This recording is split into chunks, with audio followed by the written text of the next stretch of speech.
Hi అండి, ఎలా ఉన్నారు? అందరూ బాగున్నారా? నేనైతే ఈరోజు ఫస్ట్ టైం ఆవకాయ పచ్చడి అయితే పెడుతున్నానండి. నేను ఎప్పుడు పెట్టలేదన్నమాట. ప్రాసెస్ కూడా మా అత్తయ్యనైతే కనుక్కొని పెడుతున్నాను. ఎలా పెట్టాలో భయంగానే పెడుతున్నాను అనమాట. ఎందుకంటే ఇది 1 ఇయర్ దాకా మనకి నిల్వ ఉండాలి.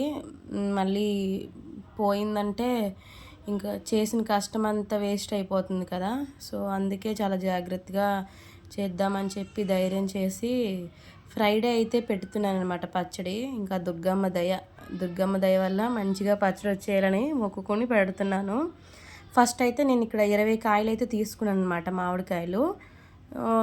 ఈ కాయల్ని ఏమంటారో పేర్లు నాకు తెలీదు. సో పచ్చి మామిడికాయలు అయితే తీసుకున్నాను ఒక 20. దాన్ని శుభ్రంగా వాష్ చేసుకున్నాను. వాష్ చేసుకొని మనం ఫ్యాన్ కింద వచ్చేసి ఆరబెట్టుకోవాలన్నమాట. ఇక్కడైతే అదే చేశానమాట. మంచిగా ఆరిపోవాలన్నమాట, తడి లేకుండా. బాగా ఆరిపోయిన తర్వాత ఇంకా ఒక క్లాత్ పట్టుకొని దాన్ని శుభ్రంగా తుడుచుకోవాలి. సో నేను అది ఆల్రెడీ చేసేసాను, అది వీడియో క్లిప్ మిస్ అయిపోయింది.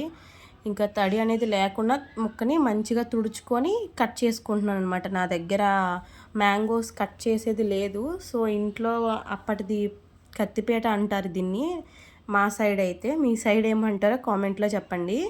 సో దాంతో అయితే నేను ఇక్కడ కట్ చేస్తున్నాను. చాలా అసలు స్ట్రాంగ్గా ఉందన్నమాట. టెంక్ మాత్రం మనకు ఉండాలన్నమాట. ప్రతి ముక్కకి ఆ టెంక్ ఉంటేనే ఆ పికిల్ అనేది 1 ఇయర్ పాటు మనకి నిలవ ఉంటుంది. ముక్క కూడా మెత్తపడదనమాట. సో నేను అలానే దాన్ని ట్రై చేశానమాట. మొత్తానికి కట్ చేసేసాను. చాలా టైం పట్టిందండి. ఆ కాయలు మొత్తం నేనే కట్ చేశానమాట. ఇంకా అత్తయ్యని అడిగి ప్రాసెస్ ఫోన్లో కనుక్కొని ఇలా పెడుతున్నాను. పిల్లలు స్కూల్కి వెళ్ళిన తర్వాత ఈ ప్రాసెస్ అనేది నేను చేశానమాట. ఇంకా మధ్యలో ఒక కాయకి కొంచెం తడిగా ఉంటేనో దాన్ని క్లీన్ చేశానమాట. పిల్లలు స్కూల్ నుండి వచ్చేటప్పటికి ముక్కలన్నీ కటింగ్ అయితే చేసేసానమాట. చాలా బాగానే వచ్చింది. చూడండి, మీకు ఇక్కడ వీడియోలో చూపిస్తున్నాను. ఆ సైజులో నేనైతే కట్ చేసుకున్నాను. ఇంకోటి వచ్చేసి అగోండి ఇక్కడ చూపిస్తున్నాను కదా, ఆ డబ్బాతో నాకు వచ్చేసి 5 డబ్బాలు అయ్యాయి అనమాట. 5 డబ్బాలకి గల్లుప్పుని కూడా మనం ఎండలో ఆరబెట్టుకోవాలన్నమాట. ముందుగా అది ఆరిపోయిన తర్వాత మిక్సీ పెట్టుకొని ఆ కొలతలో వేసుకోవాలి. డబ్బాలో ఆఫ్ అనమాట. తర్వాత ఇక్కడ వచ్చేసి నేను పచ్చడి కారం అయితే తీసుకున్నాను. మా సైడు మేము ఇదే వేసుకుంటాము, మా అత్తయ్య అదే చెప్పారు. సో నేను అదే వేస్తున్నాను. ఒక డబ్బా కారం అయితే పట్టిందనమాట నాకైతే. ఇంకా ఇక్కడ వచ్చేసి ఆవపిండి వచ్చేసి మనం వాటర్ తాగే గ్లాస్ ఉంటుంది కదా, మీకు అక్కడ వీడియోలో చూపించాను చూడండి. ఆ గ్లాసులో అయితే ఒక గ్లాస్ వేసుకున్నాను. మెంతిపిండి వచ్చేసి అందులో ఆఫ్ అనమాట. మెంతిపిండి తక్కువ వేసుకుంటాము. ఆవపిండి ఒక గ్లాస్ వేసుకున్నాను. ఇంకా మెంతిపిండి వేసిన తర్వాత మొత్తాన్ని మనం ముక్కలకి పట్టేటట్టు మంచిగా మిక్స్ చేసుకోవాలి.